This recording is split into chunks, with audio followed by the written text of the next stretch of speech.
What is your most embarrassing moment from high school?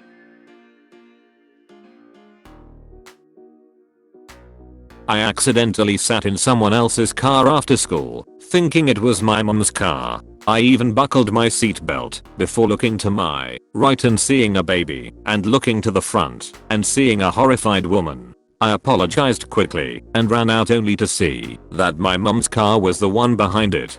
The first day I ever wore underarm deodorant was in grade 9, and I was really self-conscious about it. That afternoon as I sat at my desk I started to smell this strange pungent smell. It started off faint, but then it became strong and horrid pretty quickly. I looked around and nobody else seemed to notice it, so I started to quietly freak out. I thought for sure the deodorant was chemically reacting with my sweat. Finally the teacher turns around from the chalkboard and says, "What is that smell?"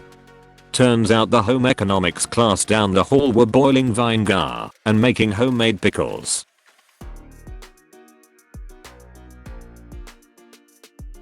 During high school I got sick a lot, and doctors couldn't figure it out for the longest time. I ended up missing almost half of high school year during junior year, so my guidance counselor met with me and my parents and put together a plan to help keep me on track with the rest of my class. One day we finally got a diagnosis and a prescription, and I had never felt better in my life. Once my guidance counselor got the news, she sent out an email with my permission to all my teachers, so that could understand my situation. Most were very understanding. But when I went into my art class, which was filled with upperclassmen, my art teacher looked upset. When I spoke to her she asked me about where I had been, and claimed I was skipping class and the prescription I had on me were drugs I was taking to get high. I broke down into tears in front of everyone. I felt so humiliated. I already felt terrible about constantly getting sick and missing schoolwork. Thankfully when my counselor found out about this, she had a private meeting with my art teacher and she backed off.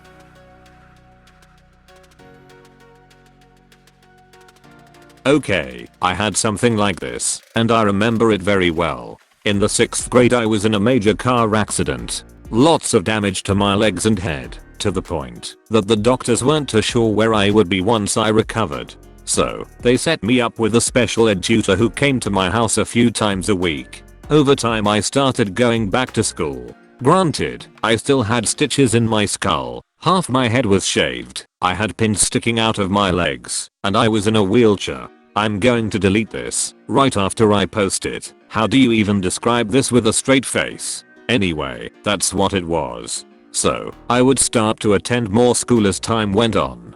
But I never made it to 5th or 6th period because I went home to work with the tutor then. Well, a few days there would be a half day and I'd actually get to go to the computer lab because I wanted to learn how to program. I remember the teacher being furious that I was in his class. I was clearly using my disabilities to skip out on his class and just have everyone give me all the sympathy, but the fact is that I'm not doing the work and he's sick of it. I really didn't know what to say, so I just didn't say anything. What do you do?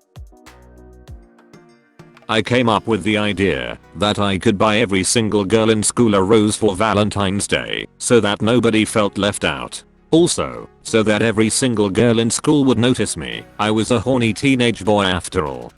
It was a small school, and it amounted to 157 roses. My buddy thought it was a really cool idea and offered to put in half the money for it, so that we could both reap the ladies' attention and I wouldn't have to spend so much. He even offered to buy the flowers, then we'd meet up 2 hours prior to school on Valentine's Day and put one in the vent thingy of every girl's locker in school. Well, that absolute fucking dick weasel who I thought was my buddy took the money, bought the roses, then put one in every single girl's locker the day before we were actually supposed to do it. He took full credit for my idea and even got an article in the local paper. Local Romeo buys a rose for every girl in school, complete with a photo of him looking smug, while every girl in school posed as if they were fawning over him. I tried to call him out, but he lied and made it look like I was just some loser trying to butt in and get laid.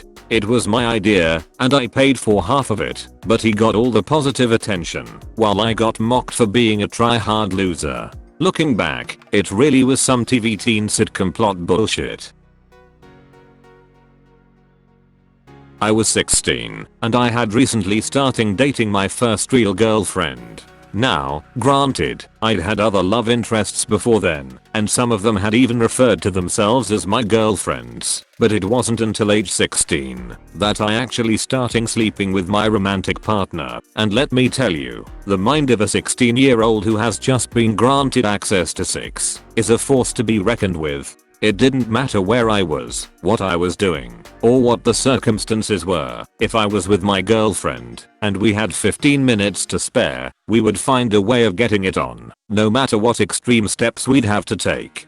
This led to a number of borderline absurd scenarios and quite a few questionable choices, but for the most part, we escaped from all liaisons unscathed. Then, one day, we somehow got it into our heads that it would be a good idea to fool around in the women's bathroom of a park we used to frequent. Honestly, we should have seen the problem coming from a mile away. As it happened, though, we were both too preoccupied with the idea of having uncomfortable sex to think to ourselves, gee, I wonder if anyone else will want to use this single stall restroom at any point. Needless to say, someone else did. By the time my girlfriend and I had finished, a line of about 5 women had formed outside the bathroom door. Upon realizing this, I started to panic, wondering if I was going to get arrested for having been in there. There were no windows through which I could make an escape, and it wasn't as though there was anywhere that I could hide. But then, a solution occurred to me. See, at the time, I had very long hair, and with a little bit of creative clothing rearrangement, I could give myself the appearance of having breasts. True, my face wasn't especially feminine, and I was already over 6 feet tall at the time, but I figured that, if I just rushed past the line of waiting women, I could be home free and no one would be any wiser. It might have worked, had it not been for the fact that one of the people in the line turned out to be our school's counselor, and she recognized me. The following Monday, I got called to the office for a little chat. TL, doctor, a cross-dressing sex romp in a single-stall public bathroom.